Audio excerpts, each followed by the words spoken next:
Lindsay and Cindy. I'd like to pass the moderating duties now to Kristy Fercho for the next panel. Kristy is the chair-elect of the MBA and executive vice president and head of Wells Fargo Home Lending. Welcome, Kristy. Thanks, Sai. I greatly appreciate it, and great discussion with you and your panel. So hello, everyone. It is an absolute pleasure to join you today in this incredible group focused on the housing sector. I just want to start by thanking the National Housing Conference and the Homeownership Alliance for convening this very important discussion. As I said, I am Kristy Fercho, head of home lending at Wells Fargo, and I'm also chair-elect for the Mortgage Bankers Association, and I'm really excited about today's panel. We're going to talk about how we can work together as lenders, as nonprofits, as advocates, as administrative officials, and how do we work together to do more, to be able to move the numbers forward as we have this shared effort around closing the homeownership gap. So we've made so much progress in the recent months as FHFA, and you heard from Sandra Thompson earlier, has taken to empower the GSEs to lead in the mortgage market. And then the actions taken by private companies is pretty extraordinary. But there's also then the thought leadership that we're seeing from the nonprofit and advocacy community, and then increased focus by our policymakers. So we're at a really great inflection point in this industry, and talking about how we continue to build on that momentum is going to be really important for how we continue to work together to translate this momentum and energy into real tangible results to be able to close this homeownership gap. So I'm looking forward to the discussion, and I've got a number of great panelists joining me. So I'd like to introduce to the table this group's panelists that will be joining me today. So first of all, Cerita Battles. Cerita is the managing director of community and affordable lending at JPMorgan Chase. Cerita has more than 30 years of experience in financial services and responsible for building and implementing JPMorgan's strategic plan to increase sustainable home ownership among low and moderate income and minority homeowners. Cerita is also an ex-Wells Fargo teammate, and so I think we overlapped about a week, but I certainly know her from her engagement in the industry. So welcome, Cerita. I'm also joined by Chrissi Johnson. Chrissi is the Vice President of Federal Policy and External Affairs for Quicken Loans. She coordinates this position with Quicken Loans and federal policy issues, including housing finance reform and barriers to fintech innovation. Prior to joining Quicken, Chrissi spent time at the CFPB, and prior to that managed political campaigns for Senators Elizabeth Warren and Al Franken, as well as President Obama. So welcome, Chrissi. I'm also joined by Mike Loftin. Mike is the CEO of HomeWise. With over 35 years of experience in community and homeownership advocacy, Mike led the creation and implementation of HomeWise's customer-centric, comprehensively integrated homeownership business model.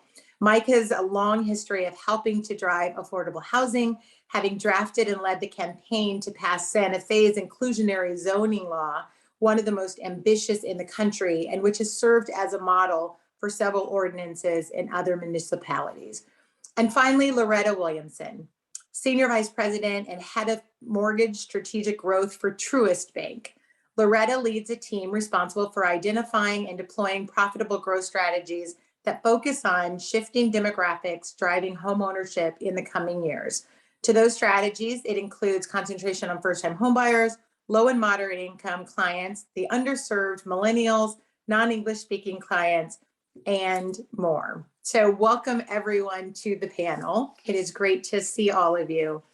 So this is a really important discussion, and I think context as we just continue to think about this. I mean, the Black and white homeownership rate is at its widest levels that we have seen since redlining was legal. And I think it highlights the urgency of this issue and more to do. And I know many of you, like me, this is a kind of personal passion in addition to our jobs, to really talk about what we can do to really start to drive this forward. And so I would love to start today's discussion really talking about the housing environment and the housing landscape and how we see it today, because I think this landscape is ripe for progress. And I talked, in my opening about I've never seen so much alignment in this section between, Congress, the administration, kind of lenders and nonprofits, really aligning around how do we grow diverse home ownership to the degree that, kind of we've never seen before. And so I'd love to open it up by getting your perspective on what led to this awareness. Like, why all of a sudden are we all focused on this and really feeling like this is the time to be able to move things forward? And so, Chrissy, I'll start with you. Sure. Thanks, Kristy. And good to be here. I'm so honored to be with this panel right now and talking to this group. So I'm going to be honest, I'm pretty sure that a few groups like NHC, this isn't the first time that they've been paying attention to this, and they've been working tirelessly over the years and across administrations to raise awareness around issues surrounding issues of racial justice, equity, and inclusion. And I think that advocacy is finally starting to take hold. What the catalyst for why it's starting to take hold is a lot of the racial awareness issues, like surrounding the murder of George Floyd, Breonna Taylor, things like that I think really put us in a pivotal moment in American history. So the nation is looking more closely at some of those more systemic effects of discrimination in our economy. And I think in the spirit of that moment, the policymakers and industry participants are looking more beyond the surface forms of discrimination to those that really lie beneath, and those effects are often more destructive. So at Rocket Mortgage, we have this ism called innovation is rewarded, execution is worshiped. And I really think that time to execute is right now. We have some really amazing leadership coming in to lead the key agencies.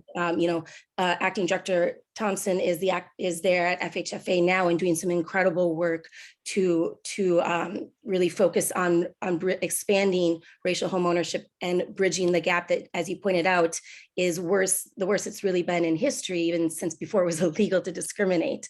Also getting in place some of those leaders such as Julia Gordon at FHA and Elena McCargo at Ginnie Mae, I think is going to be really important to keep pushing that ball forward and collaborating. And in that vein of collaboration, I really think that industries, consumer groups, civil rights groups, and others need to continue to collaborate, need to continue to talk together. We have seen how close collaboration, open communication, and joint advocacy efforts for these common sense policy solutions can result in success. We saw it with QM, we saw it with the adverse market fee, PSPA provisions, getting the cap suspended, things like that. And I think really zeroing in on that collaboration and those shared goals is going to help us execute as well. Yeah, no, I really appreciate what you said. And, I'm just curious, Mike, do you have anything to add on this one? Yeah, I think the one thing that we've really grown to understand is that the homeownership gap, the racial homeownership gap, is the main driver of the wealth gap. Brandeis University did a really good in-depth study of this that showed that whether you own a home and when you own a home in your life cycle is the biggest factor in driving the wealth gap, more important than income and more important than access to higher education. So I think that's the big one. I think the other one is that's creating focus on this is I think that there's a growing recognition that homeownership is a really powerful source of affordable housing. If you look at what people pay in housing expense, homeowners pay 10 percentage points less than renters do. And this is true across racial lines and ethnic lines. It's also true across income. So if you look at low income households, low income renters making less than $50,000 a year are paying 34% of their income typically on housing expense. It's only 24% for people that own their own homes. So that's 10 percentage points. That's not 10%. It's a lot of money. So if you're looking at somebody making $40,000 a year, that's $333 difference in housing expense. That's a material amount of money in terms of somebody's financial well-being. So I think we have this affordable housing crisis in America too. not all parts of America, but a lot of it. And I think people are beginning to see that if we're going to address it, we can't just put all our eggs in the rental basket. We also have to look at homeownership. Yeah, no, I really appreciate that. And the data is very compelling around that. So Loretta, how do we make the most of the moment?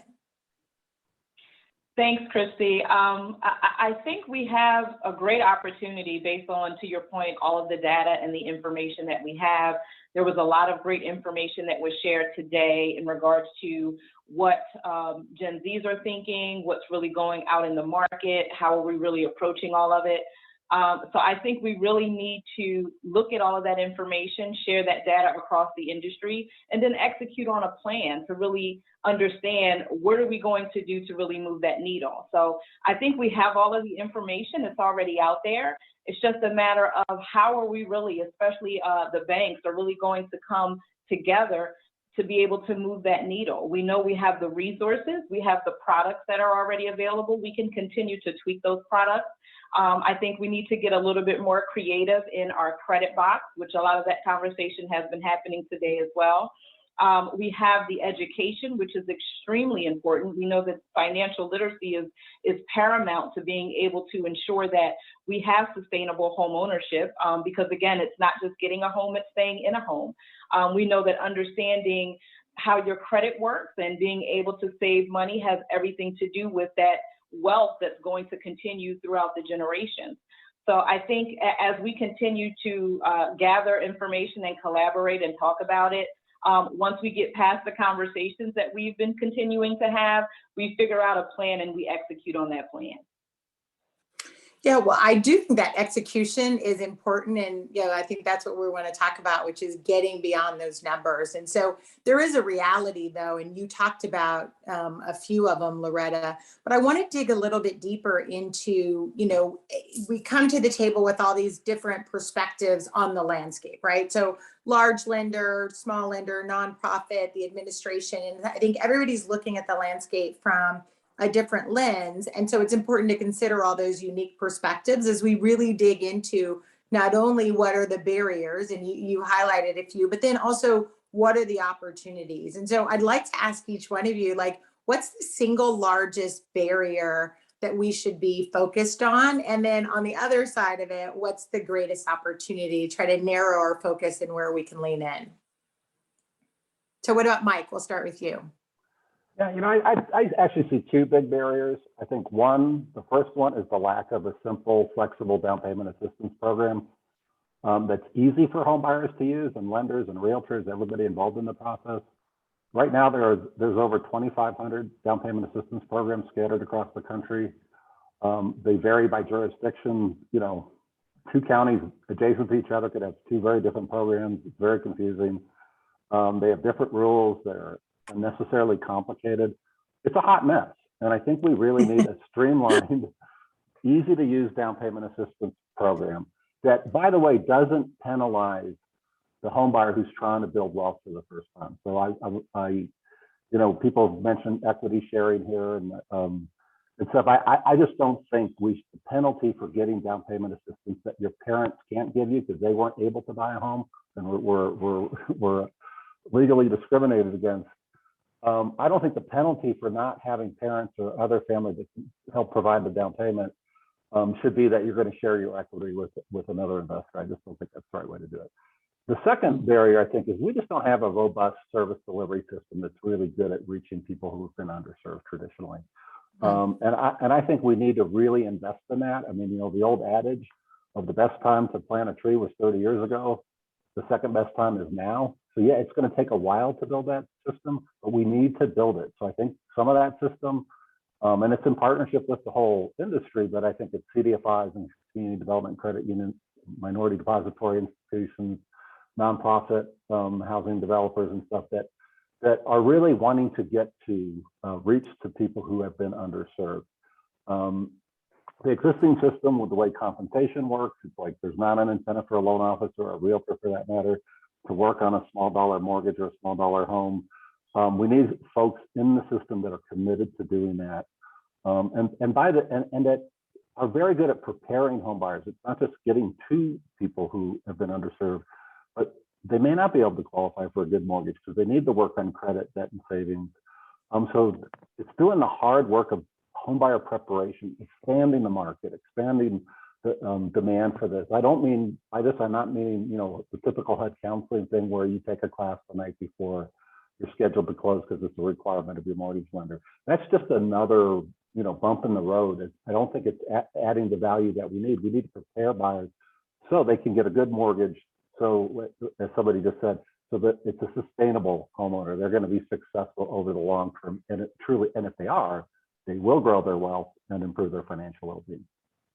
Yeah, no, I really love that, Mike, because I mean, as we talk about this ecosystem and how we all kind of reach together, you know, the role of the nonprofits and the home counseling is really important. I'm going to be quoting you about that hot mess in terms of the down payment assistance process, but I think it's true. It's hard for people to navigate, you know, and navigate through that. And so I know Wells Fargo has partnerships with some housing counselors to help us, you know, as people start to transition. And so those partnerships are important. And I'm curious, Chrissy, you know, where is Quicken Loans and Rocket Mortgage on this? And how do you guys think about the partnerships as you kind of look to address the barrier that Mike highlighted, which is the down payment assistant, but others that you would highlight? Sure. Well, Mike, I'm going to see your hot mess and raise you a dumpster fire because it really is. Unfortunately, it's impossible to identify one barrier and one solution. It is a multifaceted systemic problem that's going to require multifaceted systemic solutions. The fact of the matter is, the system is not broken. It's working exactly as it was built to work. And therein lies the problem. We need to figure out how to break down these different parts of the system. Fortunately, we have so many people on this panel, on this line here, who can help with their unique parts of the problem. How are we uniquely situated to help? And that's where this collaboration across the industry is going to be absolutely essential, like I talked about. For us, where we think we're uniquely situated to really affect change, obviously we talked about down payment assistance. I think we mentioned credit, alternative credit opportunities. Housing supply is going to be a major issue, but we've really been leaning into the appraisal issue. It's like, I think that dealing with standardization, modernization, and bias, quite frankly, is going to be one of the most consequential policy priorities that we should all share if we're going to be serious about expanding homeownership and building multi-generational wealth for people of color. I think that the current administration, with their task force on property appraisal and valuation equity, I just call it PAVE, is really a tremendous opportunity to work toward addressing these persistent issues in undervaluation of properties. I think that by modernizing it, we can really deal with an old appraisal process that is manual, outdated, and honestly, unnecessarily subjective. And I think that there's an opportunity there that proved throughout COVID, desktop appraisal technology can reduce some of those cumbersome logistics and coordination, as well as the turnaround time. You're hearing really horror stories about turnaround times, making it so that people can't actually close on a home because they can't get an appraiser out in time, or they're charging these egregious amounts for people who, if you don't have generational wealth, and we talk about down payment assistance, you're not going to have a whole lot of down payment. And so if you have to pay appraisal fee after appraisal fee, you're hitting that top and you're not going to be able to follow through with your closing either. They're also getting swooped by cash buyers.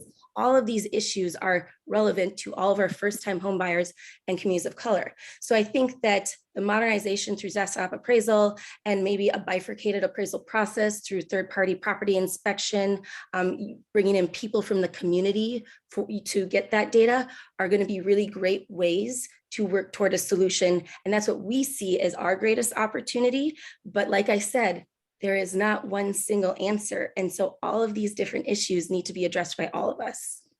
Yeah, well, I really love that. And the last panel, I joined right at the end of it, but the last panel, that's what they were talking about. And I heard Katrina Jones from Fannie Mae saying, you got to follow the data, like, you know, desktop appraisal and all of these, you know, appraisal data tools, you know, and now allows us, there's a uniformity in the data standard, but now, and we talk about and traditionally, we talked about the over appraisal or overvaluation of those appraisals, but we're not really focused on the undervaluation. And so that appraisal bias, I think you have absolutely hit on it. I think it's a huge opportunity. And so, Loretta, how are you thinking about it, Truist? What's the opportunity there?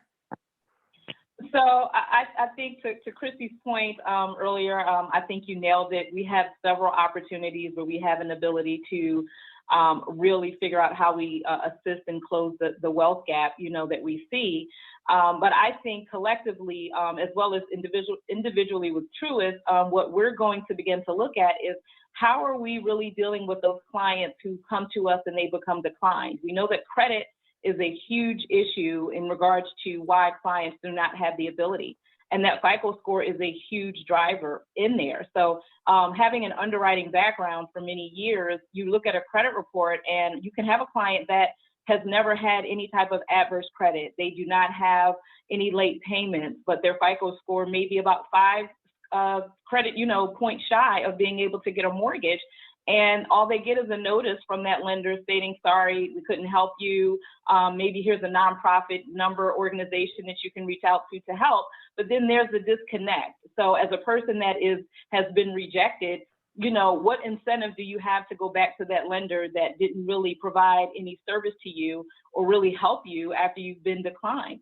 So I think there's a huge opportunity in that space for us to be a little bit more connected to those clients, provide more services for them. So it's not just a handoff to a nonprofit organization, or sometimes it's not even a handoff. They just get an adverse action notice and that's really it. So I think there's a huge opportunity there because you have a large amount of those clients that fall into that underserved bucket where their credit just may not meet a certain criteria, but they just need to do a few more things in order to get that score up because they really haven't had any issues with credit. So I think that's one of the many, as Chrissy noted, that we can do in order to kind of sort of close that gap. But I think that's a great start right there because we have a lot of our clients who get declined. And then once they've been declined, they're discouraged. They don't even go to that nonprofit organization for assistance. And then they just fall into that bucket where they feel like, well, I shouldn't have even applied for a mortgage anyway. I'll just continue to rent. So we need to make sure that we are reaching out to those clients. I feel like down payment assistance, Mike, you hit a great point. I'm going to use that hot mess as well.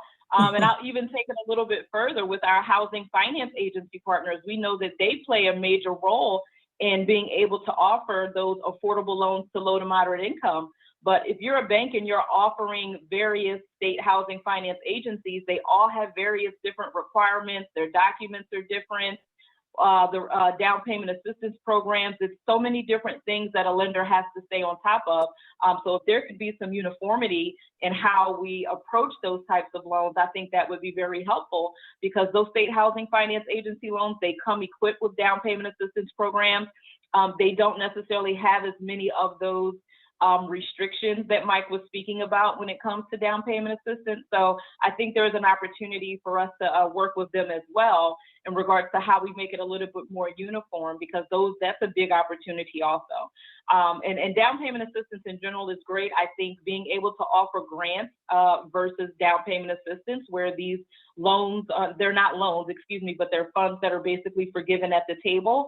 It definitely helps a lot more people get into the homes when they were looking at a down payment issue that they weren't eligible for at that time. Yeah, it's a really great point. And you guys said so much good stuff. I'm sitting here like, how do you start to process it all? But I mean, there's a couple of things, and I saw a couple of, pings in the chat as well, which is, I do think this kind of warm handoff, there's something really important there about, especially if people are credit impaired or just not quite there yet, instead of getting the no, and as a lender, we have the obligation to process that, but how do you do the warm handoff to the nonprofits, as you talked about, or the housing counselors to ensure that it's not a no, but it's just a not now, and how do we continue to build your self-esteem, keep you in the process and the system, and be able to transfer that back. But there's a level of care that I think you articulated, Loretta, in your comments that I think is really important for the industry to be able to to drive forward. And so I want to pause for a second because I had not seen Cerita Battles. I just got a kind of text that she is on the phone. So we don't have a visual, but I'd love to bring her in the conversation. So Cerita, anything you want to add on this? Yes, thank you so much, Kristy. And first of all, I apologize, unable to see you guys and you see my face, but I am here and I've been really chomping at the bit to get in on the conversation. But first of all, I want to say that everybody has said all of the important things that are necessary to advance homeownership. But I also wanted to come at this from a standpoint of actually saying that it is important for us to ensure that we are foundational in scope. There are some basic blocking and tackling that we have to do to win the trusted consideration in minority communities, as well as in low to moderate income communities. And so obviously there are, barriers with respect to down payment assistance, closing cost assistance, those types of things. But when I think about this opportunity, I also look at this opportunity across the full economic spectrum and the importance of us not just kind of trying to address this with a product or a program, but also trying to make sure that we build an infrastructure that's important to make sure that people know that we're visibly and actively present in the community. And so it's important for us, when we think about our hiring, making sure that we have folks that represent the markets that we're serving, but not so much as representing, but also being in those communities of color or those low to moderate income communities as well. And so making sure that it's important for us to make sure that we're hiring, making sure that we are willing to invest in the education of those that are minority in scope, because again, we don't have a whole lot of loan officers out there in the industry today that are Black and brown, that really are dedicated or want to participate in this space. So we have to invest in education of our own originators or those that want to become originators, making sure that we stay focused in that. It's also important that we leverage all of our distribution models in order to capture this business. And so whether it's from a field sales or distributed model where it's face-to-face, whether it's digital in scope, because some people will start the process, especially in minority communities now, will start that process online, mobile capabilities, where they might click or call in. And then we also have this huge opportunity from a correspondent lending perspective to also dig deep into these communities as well. And I would say specifically from a non-delegated perspective, where we might be able to leverage those non-delegated correspondent opportunities to be able to reach those communities, seed more money or liquidity back to those non-delegated correspondents so that they can do more in the communities that they're actively serving.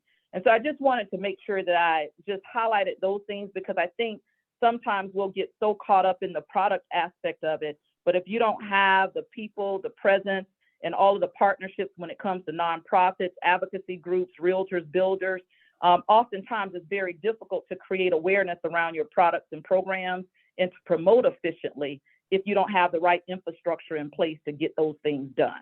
And so I just wanted to highlight that, because I think that's one thing that we're focused on at Chase, is just making sure that we have a solid infrastructure for success in this space. Yeah, well, that foundation is absolutely critical. And I love that you talked about it as foundational elements, because I think as we talk about like how we're going to drive that forward, it's really important. And you touched on one that's near and dear to my heart. And, in October, a little plug for the Mortgage Bankers Association and the conference that's coming up in person in San Diego. But when I'm installed as chair, one of my priorities is going to be exactly what you just said about how do we diversify this industry. And you hit on something when you talk about the foundational elements of this, because what we know, this is still the single largest financial purchase that many people will ever make, and it is complicated.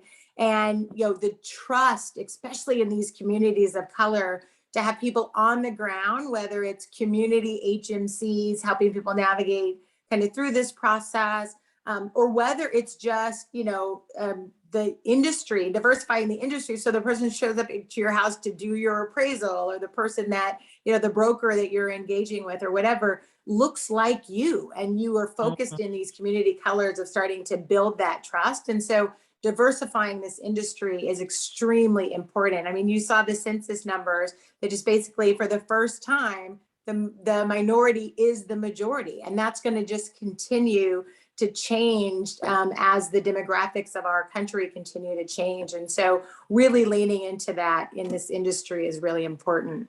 So I want to shift us to talk quickly just about Fannie and Freddie, because I think the GSEs, HUD, Congress, just what's happening in Washington. When you talk about these foundational elements, Cerita, I mean, certainly what's happening in Washington is such a huge piece of this. And so focusing on Fannie and Freddie, and Senator Thompson was here earlier, but I really want to talk about where the GSEs are headed. So what's working and kind of what can we do to really help work together to help that improve. So Chrissy, let's start with you on that one. Sure. So it's funny because in Washington, with everything standing still, Director Thompson has actually been rapid fire moving in a really positive way. You've seen which I love, you've seen the focus really shift from this really rapid recap and release now into actually expanding the footprint, getting everything stable, getting the market stable again so that we can use homeownership as a key tool to bridging the racial wealth gap. And I think that some of the strong actions by Director Thompson to undo some of the policies that were put into place over the past few years, such as the adverse market fee, PSPA caps on certain loans that really disproportionately went to borrowers of color, and leaning into the use of rental payment history and underwriting, like we talked about, to name a few. So as she continues along that path, we are in complete support. We're excited to work alongside her. And I think that's the most exciting thing happening in Washington right now, sadly, or for a good thing. Homeownership is the most important thing. But I think there are opportunities for improvement, sure. And really for us, we see leaning into the GSE pilot programs as being essential. Pilot programs foster innovation. That's a talking point, but what it really means is it creates a space for us to sit, and us and other lenders to safely test solutions to opportunities, all these opportunities that we've been talking about that we see for reaching more consumers and providing that path to homeownership without then disrupting the entire market. We learn from these practices, we learn from these pilots, so we can do the best thing for all of the industry and all consumers. So some of the solutions that I mentioned before, such as appraisal modernization and maybe alternative credit, figuring out rental payments, down payment assistance, I think that can all be achieved through the pilot system, by putting pilots back in place. And so that's where I'd really like to see them lean in. Yeah, well, I'm really glad you said that, because what we have gone through the last 18 months, right, where all of a sudden an entire industry, we went from being in the office to over a weekend, all working from home. How do you do mobile title? How do you do, kind of desk appraisals? Some of the innovation that the GSEs had done several years ago, and exactly as you said, been able to test that, enabled us when the crisis hit. Like, we didn't miss a beat as an industry. And that's what I love about this industry, the resilience of the industry. But those pilots really did help prepare us for how are we going to operate 100% remote. And so it's a really great point. And I'm hoping some of those kind of engagements can really continue to foster and continue to lean into what's the next level of that and how do we get creative and thoughtful? Because I certainly know COVID in these last 18 months has given us new ideas about that. So Loretta, what are your thoughts about the GSEs? So I think the GSEs, they have done some pretty good things. To your point, we haven't been able to miss a beat. A lot of things that they've put in place over the years allowed us to survive COVID. Really glad to see that rental payments are being included. I was really happy that Fannie included that because we know that it's extremely important. Everyone is typically going to pay their rent just like they're going to pay their mortgage, so they definitely need to get credit for it. Also saw that there is a new score average that can be used. So versus the mid-score, there's that averaging of the scores that I know they're trying to implement so that it makes it a little bit more easier when it comes to determining what score is the best score for the client. So I think the GSEs are starting to get on the right track and implement a lot of different things that can help us close that homeownership wealth gap. But I would, again, to Kristy's point, I would like to see a lot more piloting happening. And I think that from a lender perspective, we need to be able to take those ideas to them and say, hey, we are looking to look at this particular market. We want to be able to have this particular loan, or again, not specific to product, but we're looking at this type of criteria. And how are you going to help us to be able to move in that direction? Because, you know, from a bank perspective, we want to be able to make sure that we're originating sellable loans. We want to make sure that they're sustainable. So we need the GSE's partnership to be able to make sure that we have those types of options on the table. So I think leaning into being able to pilot those types of programs, we all have those great relationships with our GSE partners. So we need to be able to lean in a little bit more and get more creative and innovative with different things that we can do. To Kristy's point, not going to disrupt the market, but it's definitely something that we can test to see how it's going to move the needle. If it becomes successful, then we know that it's something that can be expanded. So great work that the GSEs are doing. We have a lot more work to do. I definitely feel, and I think we just need to continue to lean in on our GSEs and get them to expand, you know, where their thoughts are around credit and how we get more clients into houses. Yeah, I couldn't agree more. Sarita, anything to add on the GSEs? The only thing that I would add, and I'm so glad to see everybody now, but the only thing that I would add would be just the importance of the partnership and the relationship that we're all building. I think what has happened over the last year or so, you know, in our environment, whether it's the pandemic, whether it's the situation that has happened around George Floyd that brings about more of the racial aspect of this, I think that the relationships are important. I will say that the GSEs have been at the table. I would say even more so now than ever before. They've been at the table on all the things that Loretta and Chrissy have brought up, but they've also been at the table around down payment assistance programs to try to get the lenders more engaged and involved in that space. And so trying to figure out how to crack the code to either help to standardize some things and or help to create a systematic way that we can participate in more of those programs even more so. So I would just add just to say that the partnership is critical. And again, if there's no struggle, there's no progress. So at the end of the day, I think the more we sit at that table and try to work these things out and try to have that open dialogue, I think the more we're going to be able to make sure that we have some opportunity to obviously advance homeownership in this state. Yeah, no, I really appreciate that. And so let's build on what you just said about progress, because I think as we've talked previously, relationships and trust are at the, you know, our keys to progress as we continue to lean into that. And so I want to go back to this foundation and this foundation of trust. We've already talked about, you know, diversifying the industry, getting people in the communities that look like the community. But, you know, this whole notion of how do you do that at scale? And so, Mike, I would love your thoughts on, you know, as we think about this foundation of trust, what are the things that we need to do to build that foundation at scale? You know, I think one thing is if we care about closing the wealth gap, then we really need to focus and be very aligned around everything we do should be increasing access to home ownership in a way that it truly does help people become more financially secure and build their wealth. So one of the things I would ask the GSEs to stop doing is keep floating these ideas out about how we need a shared equity mortgage, because I just don't think asking low wealth households to share their home equity in return for down payment assistance, you know, that's an antithetical to building their wealth.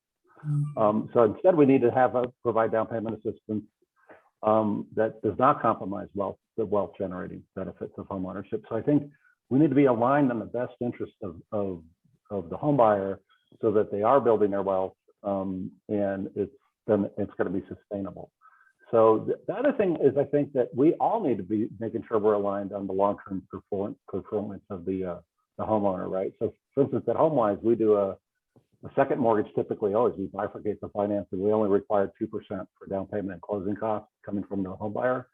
But the rest of it is we do a second mortgage that is enough to get the loan to value of the GSE mortgage below 80%, so there's no mortgage insurance. It saves people a lot of money. So if you care about financial security of the home buyer, that's really good. And guess what? They tend to perform better because when people's payment is more reasonable, they actually do better than when it's premium priced and it's higher, right? So the other thing that's good about that alignment is we want to get paid back on our second too. So we want to service the loan very hands-on, very high touch, so that if someone's 10 days late, we're going to give them a call and say, we want you to keep your late fee, your 50, 60 bucks.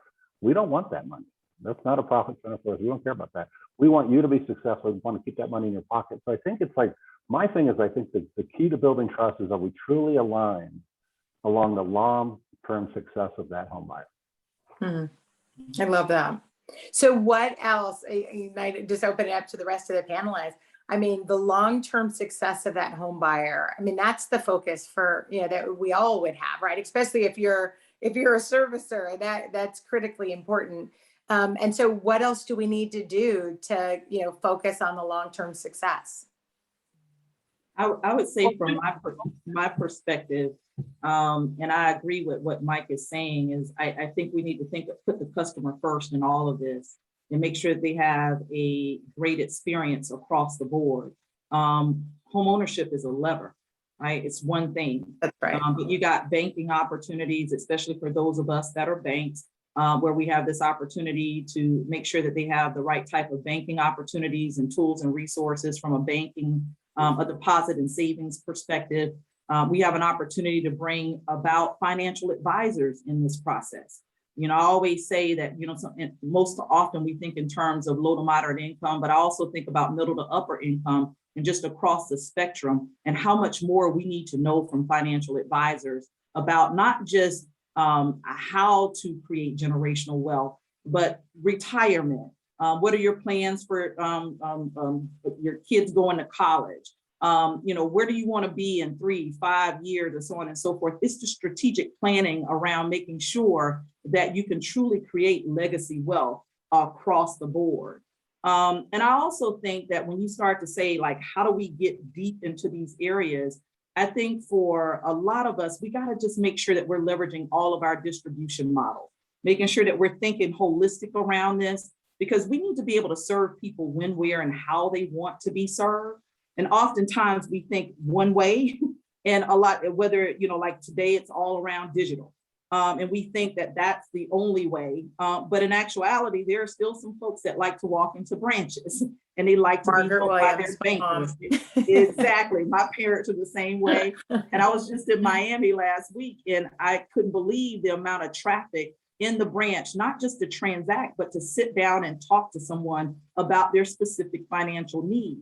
And so again, and then making sure that we're leveraging CDFIs, MDI, all of the different aspects of this.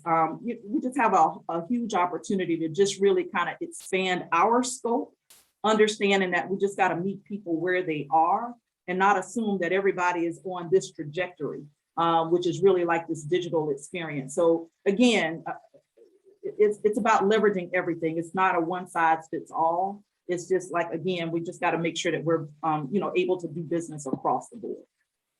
Yeah, well, I think I want to dig in a little bit more on the whole CDFIs and MDFIs, because I do think there's some non-traditional ways. I mean, to attack an issue, you can do the traditional route, or you can think non-traditionally. And I definitely think CDFIs and MDIs have a role to play in this and could have a substantial impact. I mean, one of the things we did, at Wells Fargo, we made last year a $50 million investment in minority depository institutions, for those who might not be familiar with MDIs, and really focusing on how do we go into these communities and support them in different ways. And so just curious, Loretta, what are your thoughts about how we get some of these non-traditional use some of these non-traditional tools that might be at our disposal? How do we get people in the game, or how do we utilize these tools to bring it all together?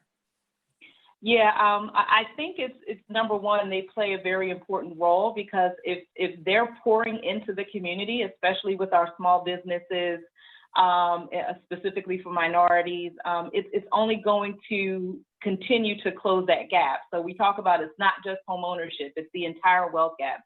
So if we have small businesses that are led by minority, and they have the ability to get access to capital, it's only going to continue to promote the community. So I think that we have the ability to lean in and continue to pour more dollars, especially in those communities that we know need it the most, using those CDFIs, because it's going to be extremely important, because that wealth has to start with jobs. It's going to start with education, which is going to eventually promote the home ownership to be able to purchase a home. So I think it's going to be extremely important for us to be able to utilize those non-traditional measures. That's not just about origination. It's going to be about how are we continuing to pour more money into those communities so that they can sustain themselves and get themselves to a point where they're creating that generational wealth. That's awesome. Mike, anything you would add on that? I know you've done a lot of work here. Yeah, we're a CDFI and actually partner with a lot of people, the bigger lenders who are on the phone on this thing. Yeah, I think CDFIs have a really important role to play in this, because, you know, to be certified as a CDFI, you have to, 60% of your lending activity needs to be to low income folks, or to folks who are defined as lacking access to financial services, which has been defined as people of color, right? So 60% of their activity, in terms of reaching the people who are most underserved, that they got to do that to maintain their certification. So I think that's something that I don't think everyone understands, but it's something that means, you know, they're really focused on reaching underserved populations. I think there's really cool ways that the bigger lenders and CDFIs could partner. So for instance, like small dollar loans are a real problem, right? Small dollar mortgage. And part of the problem is it's limited what you can charge to do that small dollar loan, because if you run up against the qualified mortgage issues, right? So that you, and I don't think you want to run up against those issues. So for loan officers who are compensated by commission on a percentage, it presents a problem. And so one way to do it is to partner with CDFIs, have them originate the loan, do it QM compliant, and then maybe there's the lender, the bank, becomes the placement of that loan, where the loans may be seasoned for a while and they could sell it. It may be for CRA reasons, the lender may be willing to buy that at a premium that kind of helps compensate the CDFI. So you could like looking at how do we partner to be more effective at serving those underserved markets? Because it's really hard for big lenders you can't have too many boutique products, or you know, these big systems where you need consistency in order to be efficient and standardization. You know, that's where I think the capital that the lenders know how to aggregate, and a partnership with CDFIs who might be more flexible and adept at addressing the retail needs of customers. You know, I think and I think what people said earlier about the importance of piloting with the GSEs, it's the same kind of thing. We need to be piloting and experimenting with this stuff and solving problems, right? So it's, you know, where there's value gaps, and you know, you rehab a home and you can't, the value of the home doesn't, like, how do we solve that problem? These are different in different parts of the country.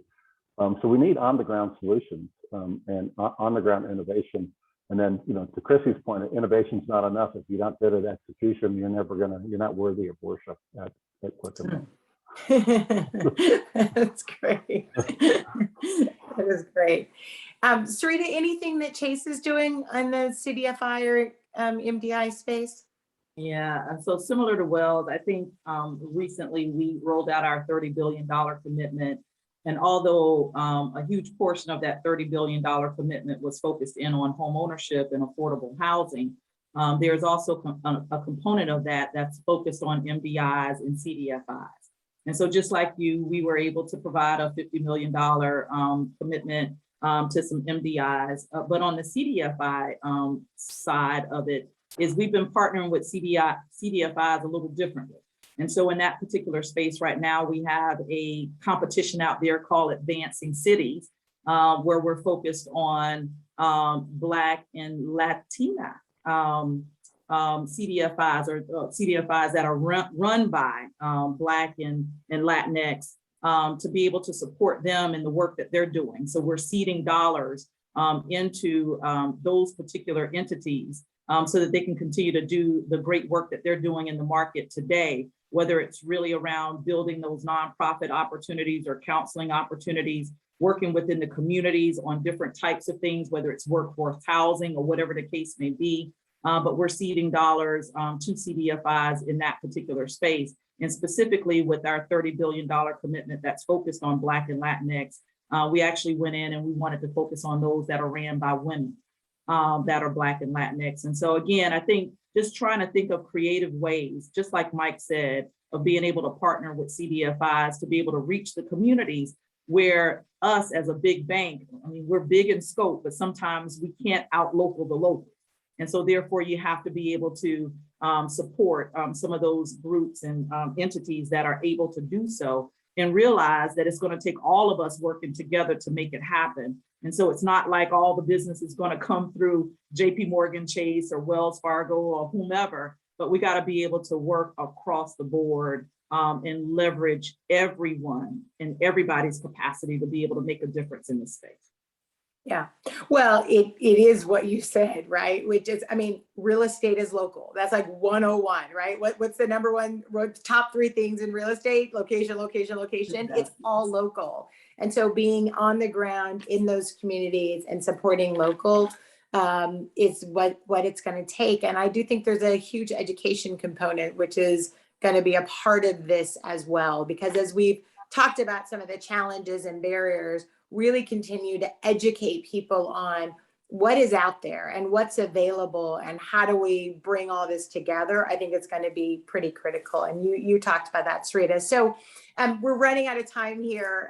It's gone so fast, but I would love to, just really focus on this whole notion of how do we bring it all together? We've talked about different ideas, but I really want to kind of narrow in on that to say, it is going to take all of us working together to be able to reach those goals. And so I would love to just give each of you an opportunity to say, what is the best way that we can all pull together to be able to reach our goals? If you were the czar of, kind of moving the numbers forward, what would you do to be able to drive this forward? So Chrissy, we'll start with you.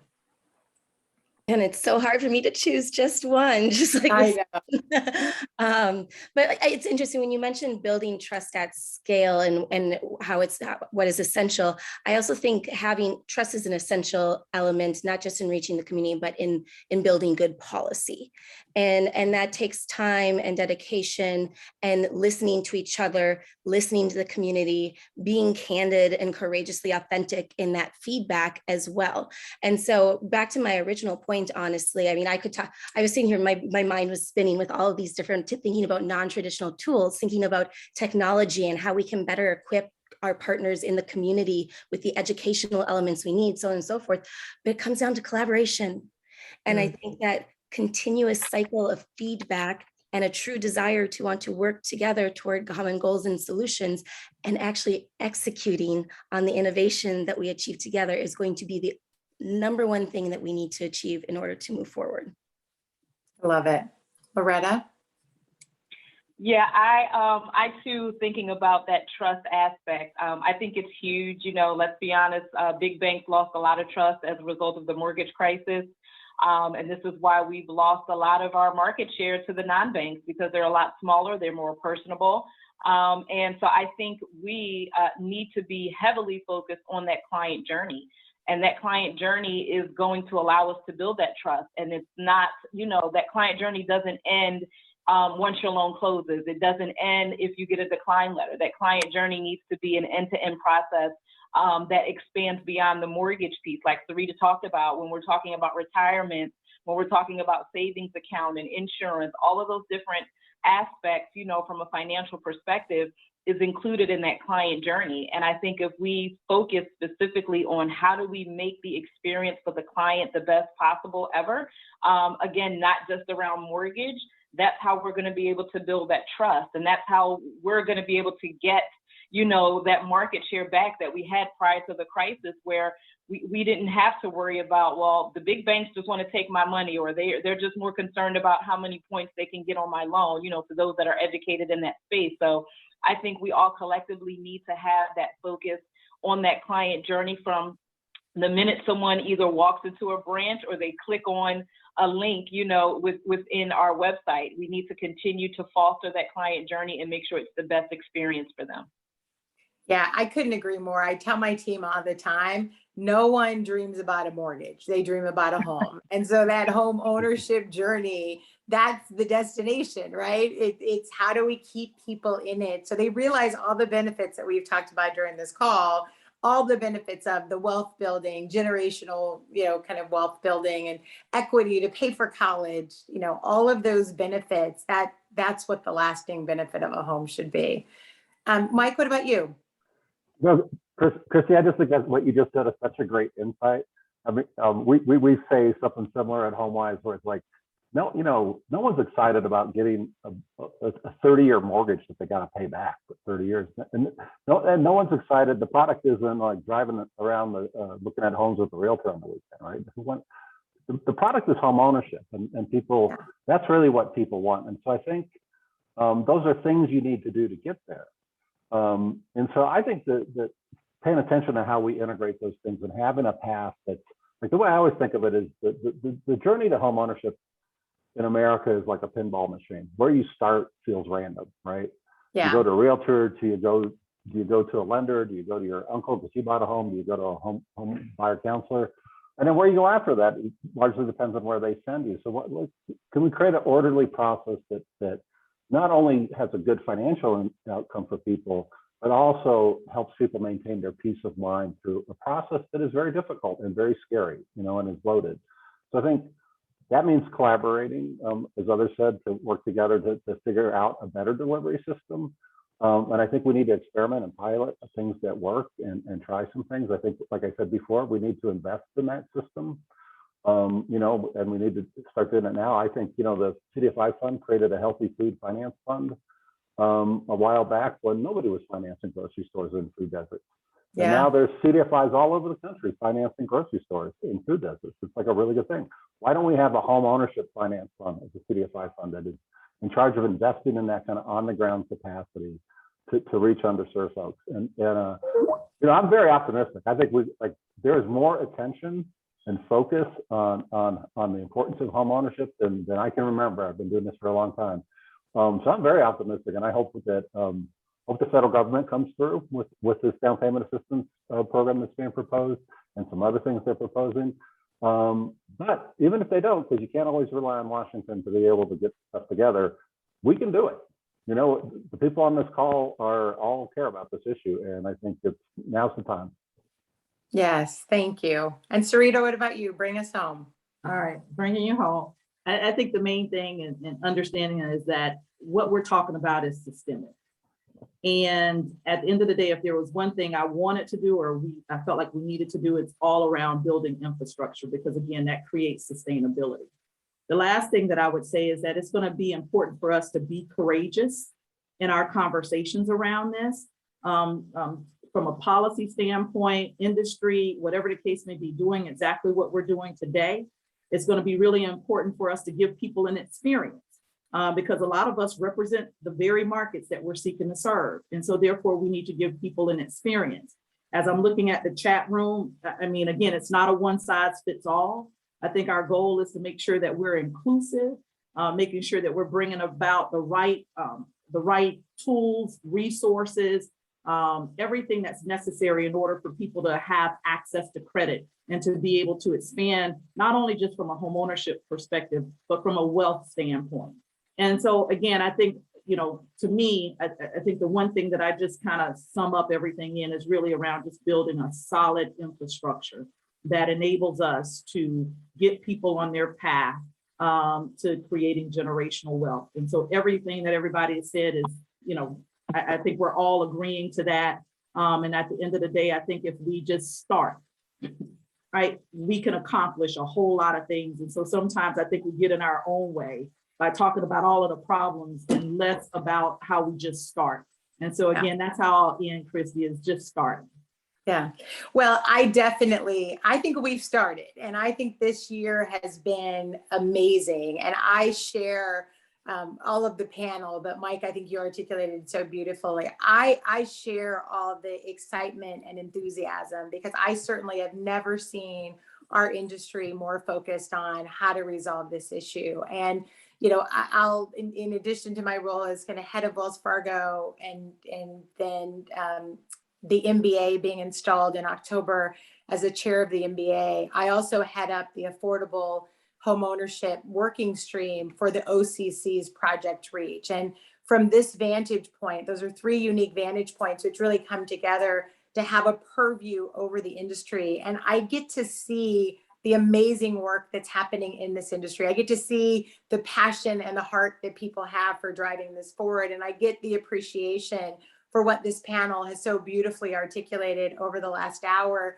which is the time is now. And all of us coming together, that's what's going to make a difference this time. Like, I really believe that's what's going to be different, is this alignment like I've never seen before of Washington and lenders and private community and nonprofits. We're all aligned around how do we bring it together. So you've heard great wisdom from this panel over the last hour. Thank you guys so much for being with me. It was amazing to be with you and for you to share all of your insights. And so thank you very much. So